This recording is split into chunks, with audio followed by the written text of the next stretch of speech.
all these people again are out there. Russia needed to do this, that, and the other thing. I don't know. Maybe what Russia needed to do is expand their military from 900,000 to 1.6 million, so that the other fronts were now taken care of as you draw down resources to the special military operations. So they rebuilt their military, which means they needed to activate defense industry. They're not just applying a war. They're in the process of equipping hundreds of thousands of troops that have brought into existence new military formations. And they've done this. It's been ignored in the West, but they've done it. And now they've taken it up. I think they're going to 2.2 million, expanding even more. Why? Because if you're going to fight the West, you need to have the capacity to do it. They don't want to fight the West. They've avoided this. I think they're getting ready to fight the West. This is the fatal mistake, because as Russia's gotten stronger, Europe's gotten weaker. The Germans are indicative of this. 111 billion euros were allocated for defense military rehabilitation. The Germans don't even know where it went. But it went into a money pit, and the German army's weaker today than they were before they got that money. It's amazing how weak the Germans are. The French are weak. All of Europe's weak. They've got no military capacity at all, and yet they're sitting there flexing muscles that are premised on the notion of America backing them up. Well, that's over thanks to Iran. So now the United States, is in a position where at best they're neutral about Europe, and at worst they're turning their backs on Europe. At the same time that Europe continues to play the escalation game, you have Britain and Germany building drones on behalf of Ukraine, giving them to the Ukrainians so they can strike targets in the Russia's strategic depth. You now have Poland and the Baltic nations providing a corridor through their territory so that drones can get to St. Petersburg. You have the same thing happening where drones are transiting Kazakhstan to get into the Russian strategic depth. And they're starting to have an impact on Russia's energy sector. A strategic impact on Russia's energy sector. This is unsustainable. And so Russia now is going to be compelled to take action. It will be decisive in nature when it occurs. It will not be, giving Europe a chance to match escalation with escalation. They will come in hard. And I think the first thing they're going to do is take out Kiev. Unprecedented, the Russian military said, evacuate the city. If you remember, when the Russians unveiled the Oreshnik missile, they said, this missile is horrible. And if we use it, it'll take, have the equivalent of a nuclear weapon in terms of the devastation that'll occur. But the Russians said, we would obviously give civilian populations advance notice. And they never did, because they never used it against. The Ministry of Defense come out. They didn't say you should think about. They said evacuate. Evacuate. No options. All civilians must evacuate. All diplomatic staff must evacuate. Because if the Ukrainians attack us, we're going to take out Kiev with ballistic missiles. I think we're going to find that Russia has missiles besides Oreshnik, and it's going to be absolutely devastating for Ukraine. But that's what needs to be done. On the battlefield, the Ukrainians, people don't think about how these things happen. But the Ukrainians, of course, now have almost exclusively focused their mobilization on creating drone units. So they want to bring in women for drone units and all this stuff. Where are they getting their drones? These first-person view drones. They're making them at home now, but they're not making them in big factories. What the Ukrainians have done is they've taken these components, and housewives are building components. And so they've taken drone manufacturing and they've put it throughout the civilian infrastructure. And as a result, they're able to produce, tens of thousands of drones in a day. And so now these new drone units come in, and they've changed the reality of the battlefield. Russia's still advancing, but it's slower. There's the concept of maneuver warfare. You're not maneuvering anywhere with that many drones. Now, Russia has a counter for it. They've created a unit called Rubicon. And Rubicon, I think they were 5,000, might be 15,000 strong now, specialist counter drone capabilities. So when the Ukrainians seek to, overlay their new drone capacity on the battlefield to change the dynamic, Rubicon comes in and starts killing everybody. and eventually they drive them back. But in the meantime, they've made life hell for Russian soldiers. The Russians can't have the amount of maneuver capacity up front because the drones are taking it out. So the Russians are compelled to thin their lines. They have a handful of men at the front line who are able to hide and avoid these drones, but that creates opportunities for Ukrainians to counterattack. And so they counterattack, they seize some territory that's designed to be seized. The Russians built this in. Then the Russians bring in Rubicon and their own maneuver capability and push the Ukrainians back and kill a lot of people. But it's created a different dynamic that people in the West are saying, oh, the Ukrainians have fought the Russians to a standstill. No, they haven't, because they're losing men at an unsustainable level. But, we've got this taking place. The Russians now recognize, again, one of the things that Vladimir Putin has avoided is taking casualties. But I think the Russians will recognize that at the moment you decapitate Ukrainian leadership, you have to come in and go for the kill on the battlefield. And I think you're going to see the kind of decisive push that hasn't happened because the Russians are going to be willing to absorb the casualties to break through the drone zone and then kill everybody. So I think, we're looking at a very decisive summer coming up, the summer of 2026, and that the United States is going to let this happen because the United States blames Zelensky for the deadlock. And the United States is also embittered about Europe and how they've sustained a war and prevented peace from happening. So I think we're at a state right now that the United States will acknowledge that Europe has, become involved in this conflict to an extent that's unjustifiable, and that Russia has every right to defend itself. And the United States will give Russia a window of opportunity to inflict maximum damage and bring an end to this conflict. It won't be the United States working with Europe to come up with a deal that puts Russia in a bad place. It'll be the strategic defeat of Europe and Ukraine, and the United States sitting back there going, you brought it on yourselves. The war needs to end on terms acceptable to Russia. And in exchange for that, Russia will help bring an end to the conflict with Iran. I think Russia will play a very important role in the nuclear side, but also in the finance side, the lifting of sanctions, because Russia will offer Iran incentives not to insist on, the United States rewriting this legal code, because that's not going to happen. So do you see at the end of the war in Ukraine, are they going to have Odessa or they're going to lose Odessa? Ukrainians.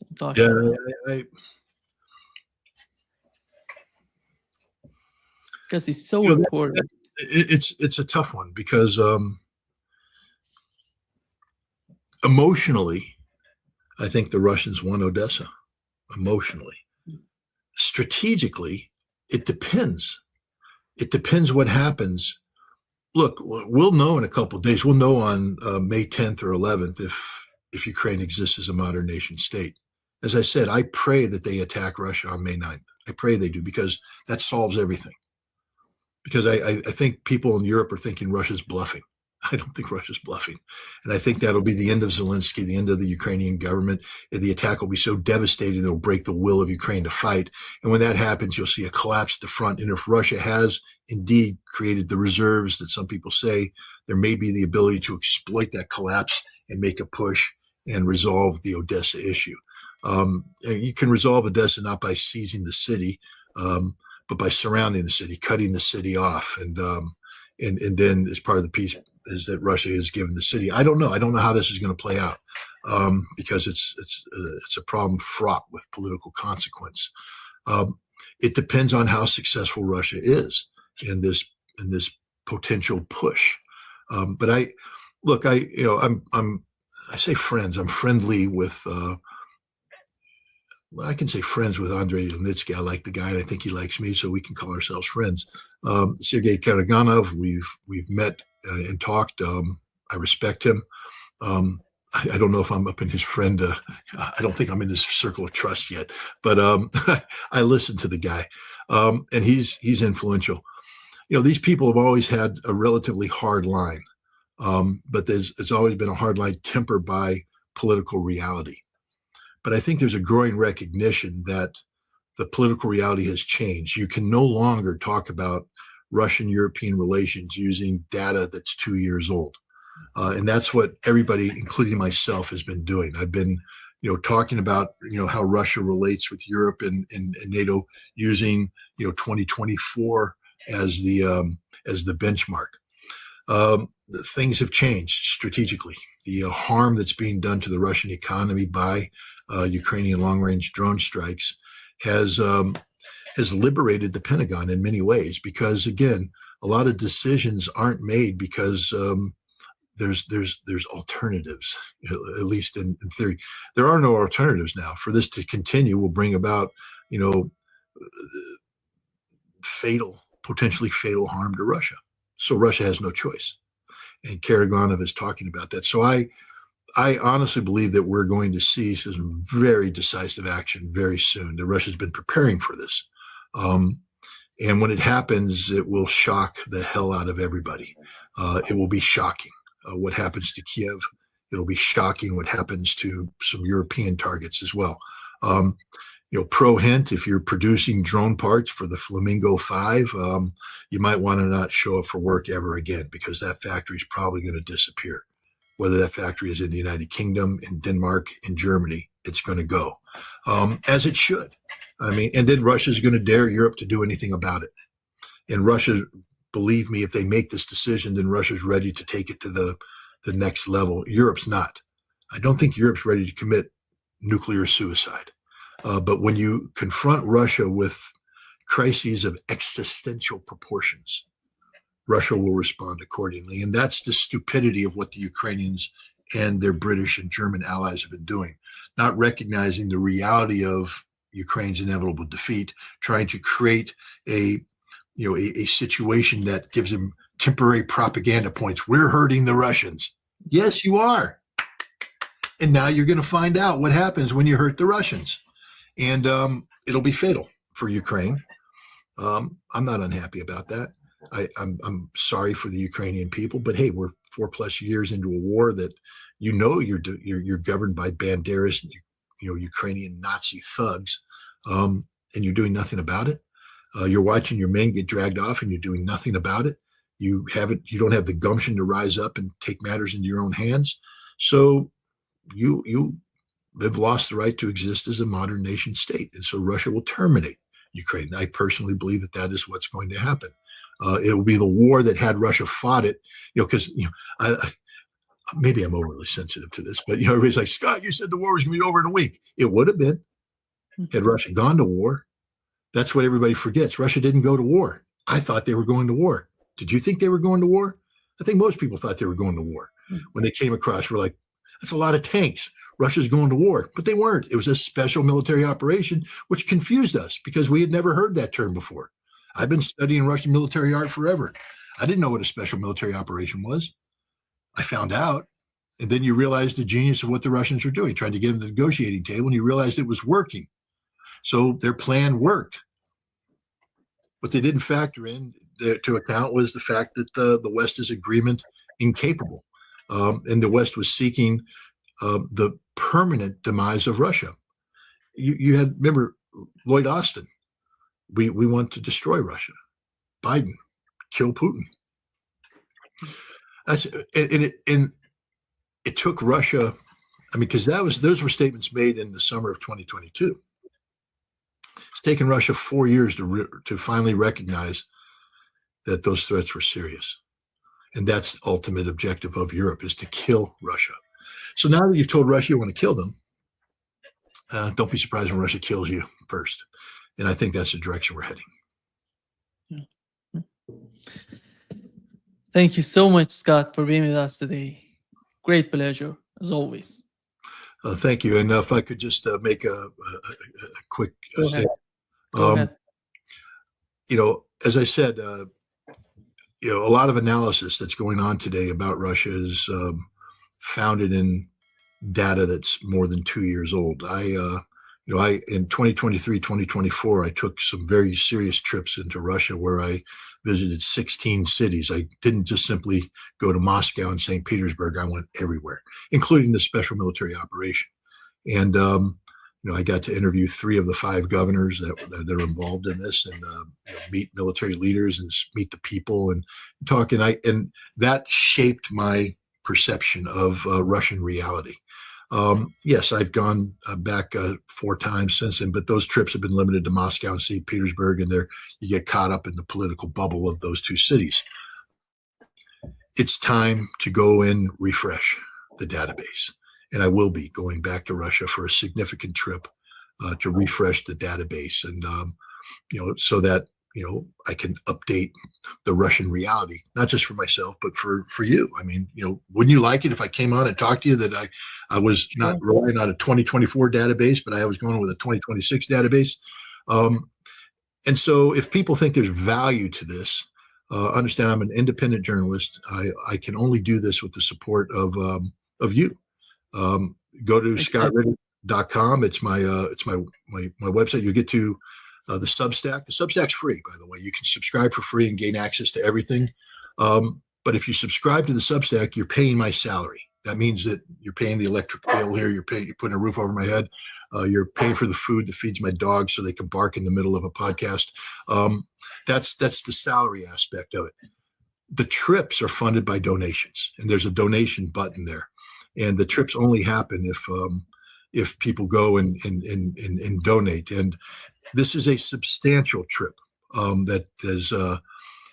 I pay for everything. I pay for airfare. I pay for hotels. I pay for food. I pay for car transportation in country. I pay for the studios, the videographers, the sound technicians, the interpreters, the producers, the editors.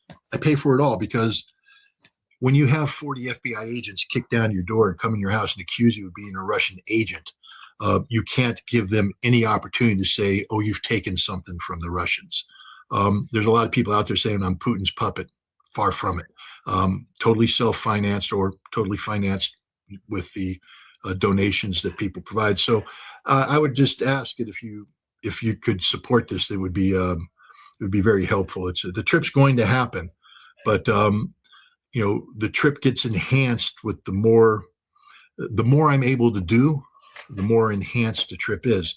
And when I say do, remember, if I want to interview some people that are relevant, I need a studio, because I don't use other people's studios. I need to rent a studio. They're expensive. I need to hire interpreters and the whole technical team. So I have a number of people I want to interview. I have places I want to go. Some of these places will require security. Got to pay for that, because if it's given, then the people say, "Oh, well, you're receiving." So that's what I would ask. The other thing is, this Iran war is going to end, and I'm going to Iran. Just to let you know, it's going to happen. And again, though, I have to be careful about going to Iran. And the perception of being a tool of the Iranian government. I mean, once you're in Iran, you are, of course, hostage to the whim of the Iranian government. You only get to go where they want you to go. I'm hoping that they'll like the plan that I put forward and allow me to do some or most of what I wanted to do. But I have to pay for everything, because otherwise I'm just a tool of the Iranian government, and I'll get 40 more FBI agents into my home. So your donations are not just funding a Russian trip, but are also creating the potential for an Iranian trip sometime in the near future. Again, this war has to end. I can't go over there while my country is in a state of war. But once this war ends, it's imperative that the Iranian reality be captured. And as you know, Iran's transformed itself dramatically in the last couple of months. Whatever you thought you knew about Iran, you don't know about anymore. It's a new country. It's a new reality that needs to be captured and understood. And so any support that people provide. And then lastly, support all your independent journalists. Support Nima by hitting the like button or hitting whatever button, by donating. That's the only way this happens. This interview wouldn't happen unless he was here doing it, and he can't do it unless you help sustain it. It's the same thing for all the other independent journalists out there. This is an important time. We just spent better part of an hour and 11 minutes talking about issues that you're in a way that you're not going to hear it on mainstream media. They just don't talk about it. You get lied to on mainstream media. You don't have to agree with me, but at least understand that the discussion Nima and I are having generate debate, dialogue, and discussion. We're injecting new concepts in there for people to chew on.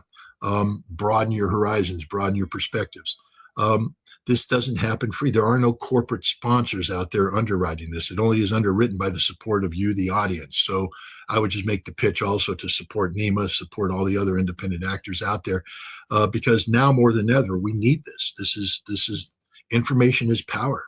And if you're prisoner to information provided by corporate media, you're sort of held hostage. Yeah. Just to mention, because many of our audience are asking how they can help you. Here is in the scottritter.com, you see the donation tab. You can go and donate there, or you can subscribe to his Substack. And this is the way to help Scott Ritter. Yeah. And you also help Honest by watching and helping NEMA. I mean, I'm here today talking because you exist. Otherwise, I'd be speaking into a black hole. So they need to support you as well. You support me by supporting you. You support him by supporting me. That's the beauty of this. We've talked for some time now about the family of podcasts, because there's a tight little group of people that move around. Judge Napolitano, Danny Haifong, Garland Nixon, and others. And we all contribute in our own way. Danny Davis is out there. Support these people. Support these people. Keep them functioning, because we need it. We shouldn't just be viable during conflict. People need to understand that when nations are at war, that means that everybody failed. That means that humanity failed. We are viable when through our dialogue we can prevent wars, we prevent conflicts, and we can only prevent conflicts if we can convince enough people that war isn't necessary. And so even though the conflict's coming to an end, that doesn't mean that you wipe your brow and say, boy, we dodged that bullet. No, there's another conflict on the horizon that needs to be stopped through dialogue. That's why I like the name of your program.